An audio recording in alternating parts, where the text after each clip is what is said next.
Tell me, what's the latest? How come I have to tell you? Because you know more than me. Well, I mean, I don't know if I know more than you, but I mean, obviously, FTR says that CM Punk wants to come back. Well, we know that. They think that they should be. We've known that we've known that for months. Well, then what's the story here? What do we... They want to have this big match at Wembley, and I don't think this match is happening. I'm sure people are going to get mad at me for that. It's happened before. But I do not picture Punk and FTR versus The Elite taking place at that show at Wembley. Well, first of all, Kenny Omega should be in a singles match at Wembley,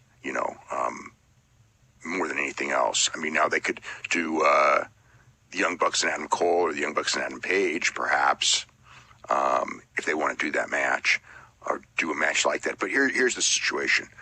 Obviously, today, that match is not taking place because if it was, FTR wouldn't be talking about it. They would be quiet about it because they would want to surprise people with the angle. So the fact that they are talking about it tells you that there is no surprise to the angle because it's not going to happen. So now it's a matter of like public support of, it's a funny thing because it's like you're trying to make amends in theory, but you're really trying to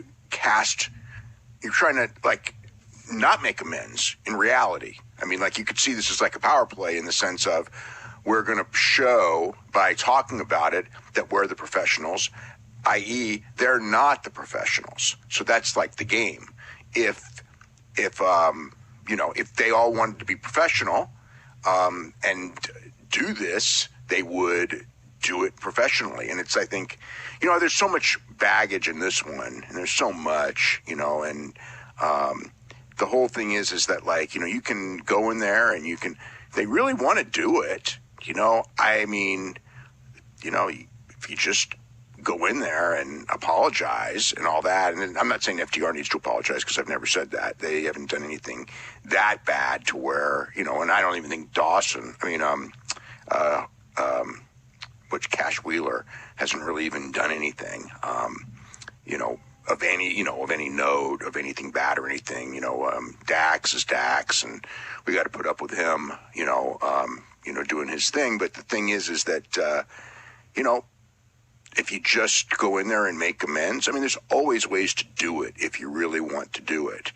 Doing it this way tells me that it's still a power play of trying to make other people look bad, in the little game.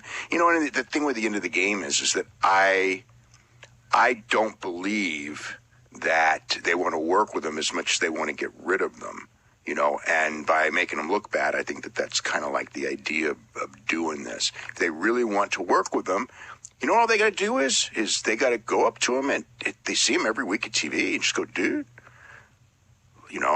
let's work together. And how can we work together? What can we do? Do we put you over?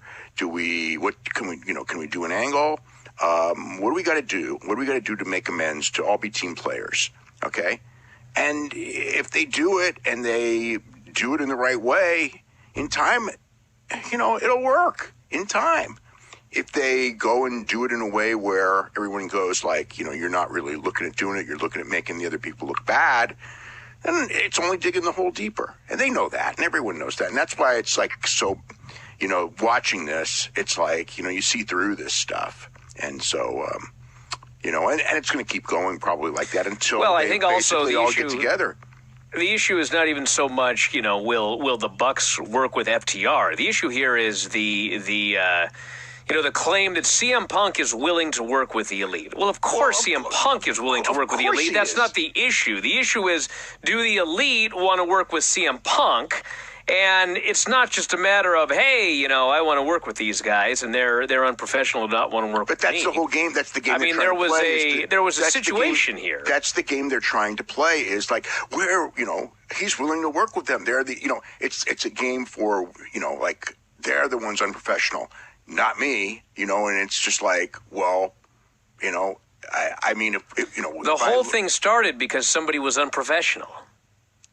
And if you want to argue that the whole thing started because Hangman was unprofessional, which I'm sure would be their side, well, that's fine.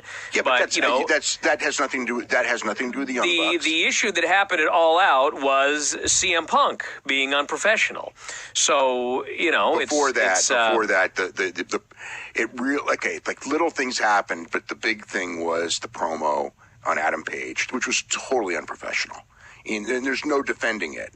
But because he was never punished, which is one of the problems with this, is because he was never punished for it, it created a lot of heat that got worse and worse and worse. If he had been told, if he had done that promo and Tony would have said, dude, you're going against the script, you're going to sit out for a couple weeks. I think that at that point, either, he would have pouted and quit and gone home, or he would have not pouted and quit and gone home, and maybe this thing would have been alleviated. I don't know which would have happened. But it didn't happen that way, so it got worse and worse and worse.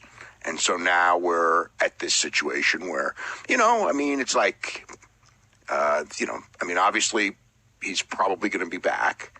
And, if they want to work and he's going to be back, there's ways to do it,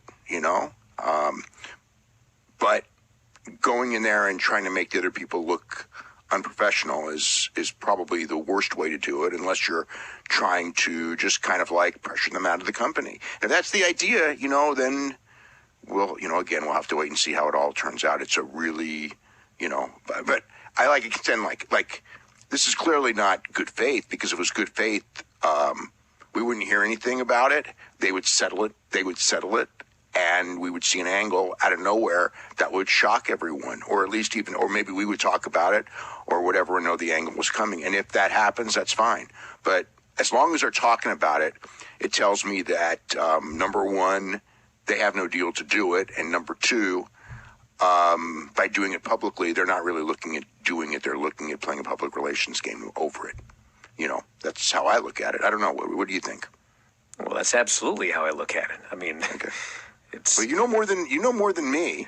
I don't know if I know more than you, but I mean... Well, I know a lot that we can't talk about, which kind of sucks in this story, because there's so much that's happened, and it's just